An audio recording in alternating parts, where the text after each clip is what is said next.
مهم خبر پر منظور پښتين برید کوونکي وسلوال نیول شوي دي. سلام، ستړي مشئ، وخت مو بخیر. ښه راغلاست د نن ورځې تازه او مهم خبرونو ته. ګران دوستانو، جزیات را سره همدلته ترلاسه کړئ او که چیرې مو زموږ یوټیوب چینل نوي سبسکرایب کړی نو په درنه سره سرحد نیوز یوټیوب چینل د سره سبسکرایب کړئ.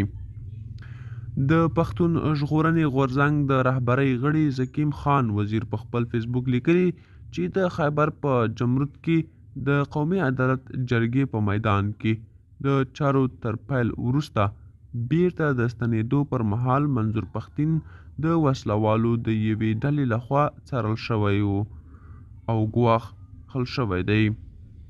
نوموړي لیکلي له ورځو راهیسې ملي مشر منظور احمد پښتين د پنجابي ریاست لخوا تر تعقیب لاندې دی او ځای په ځای کې کسان ورته ولاړ وي.